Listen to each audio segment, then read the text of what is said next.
जिंदगी में वजीर बर्द जी का एक शेर है कि जिंदगी में ये हुनर भी आजमाना चाहिए, जिंदगी में ये हुनर भी आजमाना चाहिए, हो यदि अपनों से जंग तो हार भी जाना चाहिए। आजकल कुछ कुछ संपदा के लिए, वस्त्रों के लिए, वस्तुओं के लिए, जमीन के लिए विवाद हो जाता है। अरे नेक त्याग ही कर दोगे तो क्या जाएगा। भगवान श्याम सुंदर रणछोड़ बन करके आज द्वारिका जाने की तैयारी कर रहे हैं। एक पर्वत पर गए, मुचकुंद जी सो रहे हैं, भगवान भागे हैं और भगवान के भागते भागते भागते रहने के कारण काम बना है। भगवान श्याम सुंदर इस प्रकार से विचार कर रहे हैं क्या करना चाहिए। तो सामने मुचकुंद जी जो सो रहे हैं उन्हें चादर उड़ा करके छिप गए। सामने काले यवन आया, पांव से मारा, मुचकुंद जी जगे और जगते ही भस्म हो गया काले यवन। मुचकुंद जी ने भगवान की लंबी स्तुति करी है। बोलिए भक्त वत्सल भगवान की जय हो। भगवान श्याम सुंदर द्वारिका में गए। मुचकुंद जी को कहा, हे मुचकुंद जी, आप संसार में हो, संसार में रहने से काम नहीं चलेगा, सो करके जिंदगी गुजार दिए, आप भजन करना। वही मुचकुंद जी महाराज कलयुग में नरसिंह मेहता बन करके प्रकट हुए और नरसिंह मेहता बन करके प्रकट हो करके उन्होंने कलयुग में भगवान की भक्ति का प्रचार प्रसार किया गुजरात में, जिस कथा को नरसिंह मेहता के रूप में हम आप श्रवण करते हैं। बोलिए भक्तवत्सल भगवान की जय हो। भगवान द्वारिका गए, बलराम जी का विवाह हुआ और रुक्मिणी महारानी भगवान के सुंदर गुणानुवाद को श्रवण कर रही हैं, इसीलिए भगवान का विवाह रुक्मिणी महारानी के साथ हुआ। पुनः भगवान श्याम सुंदर को एक संतान भये जिनका नाम पड़ा प्रद्युम्न। सम्रासुर राक्षस हरण करके ले गया और भगवान खूब रोए हैं।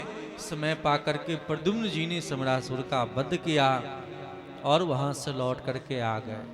भगवान श्याम सुंदर के द्वारिका में ही सत्राजित नाम का प्रजाजन था, सूर्य का भक्त, और सूर्य के भक्त होने के बाद भी भगवान से उतना प्रेम नहीं करता था।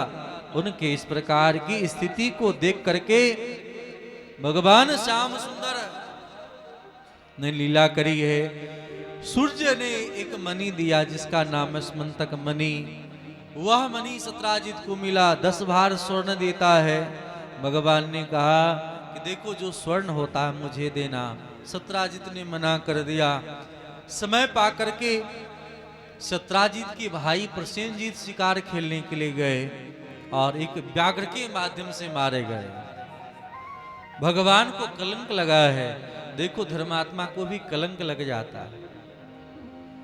भगवान को कलंक लगा, भगवान चोर हैं और इसलिए इन्होंने चोरी कर लिया होगा।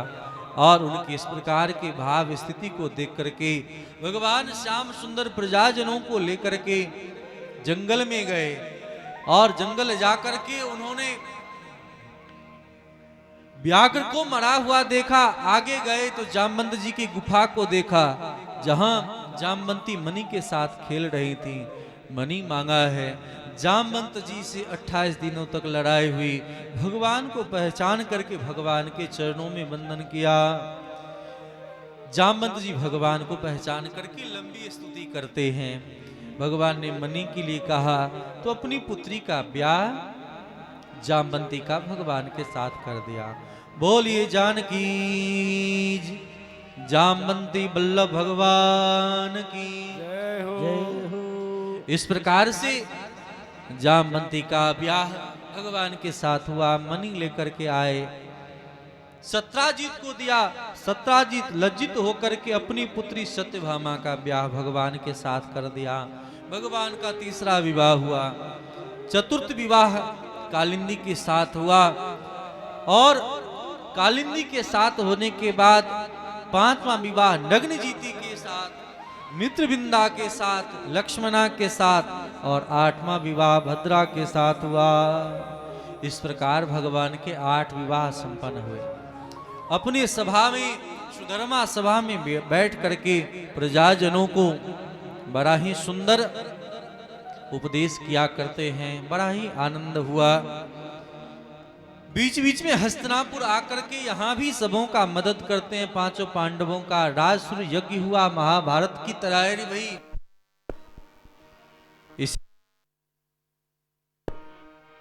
इसी बीच भगवान श्याम सुंदर राजसूय यज्ञ के बहाने जब अनेक राक्षसों का वध कर रहे थे तो भौमासुर के माध्यम से राजाओं ने पत्र भेजा, महाराज मेरी रक्षा करो। भगवान के पास पत्र आया, कृष्णाय वासुदेवाय हरये परमात्मने प्रणतक्लेशनाशाय गोविंदाय नमो नमः। भगवान उन राजाओं की रक्षा के लिए जहां 16,100 राजकन्याएं कैद में बंद हैं, उनको मुक्त कराने के लिए गए। राक्षसों का वध किया और मार करके इन राजकन्याओं को, राजाओं को मुक्त कराया। इन कन्याओं ने कहा, मुझे अब कौन स्वीकार करेगा, हे नाथ अब आप अपने घर मुझे ले जाओ। और भगवान श्याम सुंदर 16,108 इन समस्त कन्याओं को अपने साथ ले गए। भगवान ने शौक से ब्याह नहीं किया। संसार में किसी की इज्जत बचाना ही भगवान का कर्तव्य है। तो भगवान इन स्त्रियों कौन स्वीकार करता, तब स्वीकार करते हैं। इस प्रकार भगवान का ब्याह 16,108 हुआ। सभी देवियों के माध्यम से भगवान को 10-10 पुत्र का जन्म हुआ और एक बेटी का जन्म हुआ। अब 16,108 को मल्टीप्लाई करके देख लो 11 से। भगवान श्याम सुंदर की संततियों की संख्या बहुत बढ़ गई। एक बार अपने बच्चों को लेकर के एक गए बगीचे में और बहुत बड़ा गिरगिट को देख करके समझाया, उद्धार किया। यह बहुत बड़ा गिरगिट है, रंग बदल है। यह नृग नाम का राजा था, लेकिन दान की हुई वस्तु दोबारा दान किया। उसके परिणाम से एक चूक हो जाने के कारण गिरगिट बन गया। इसलिए धर्म करो लेकिन सावधानी से। धर्म में नेक भी कोई गलती ना हो। देखो कितनी भी दूध क्यों ना हो, लेकिन नेक खटाई दूध को फाड़ देता है।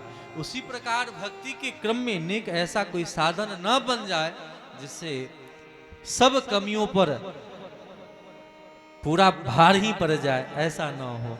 इस प्रकार भगवान श्याम सुंदर वहां से गए, संततियों को समझाया है कभी अपराध नहीं करना।